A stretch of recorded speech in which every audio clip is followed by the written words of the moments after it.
মাশরুমের তরকারি হবে, দেখুন। জিরা ফোড়ন দিচ্ছি,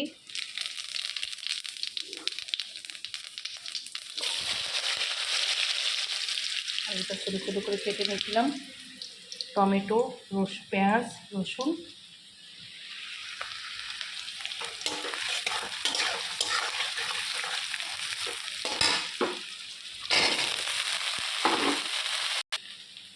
টমেটো, গুঁড়া লঙ্কা, চিনি, নুন, রসুন, কাঁচা লঙ্কা, আদা, জিরা, লঙ্কা বাটা আছে।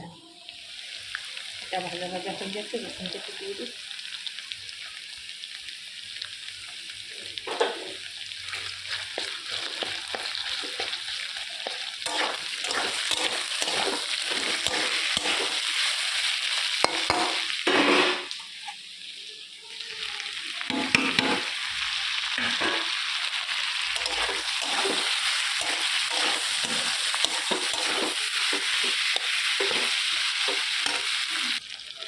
মশলাটা দারুণভাবে কষানো হয়ে গেছে, সব কিছু হচ্ছে।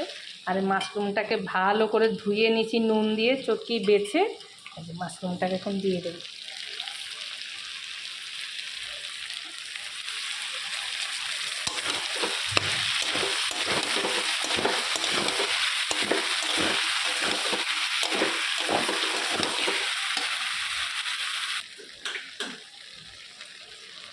মাশরুম মশলাটা হয়ে গেছে, নামাই দেবো। মাশরুম মশলা করছি।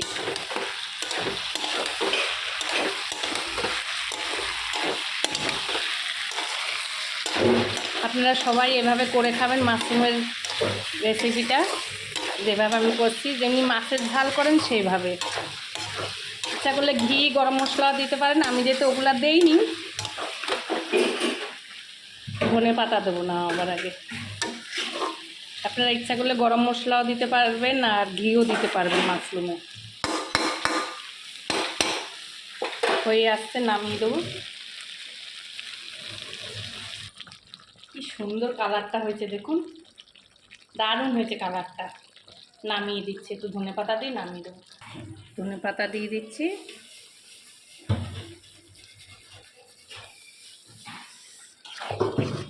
হয়ে গেছে মাশরুম মশলা, দারুণ হয়েছে কালারটা।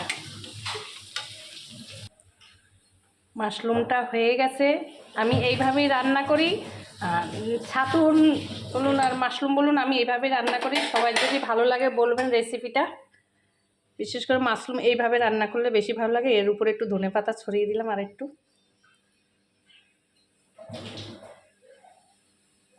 কার কেরম লাগে বলতে তো পারবো না, কিন্তু আমি এইভাবেই করি।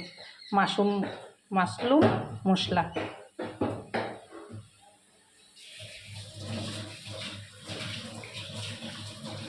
আর কমেন্ট শেয়ার করবেন। আমার ফেসবুকও দেওয়া থাকবে, টুলু দেবনাথ হোম কিচেনে। আমার যেখান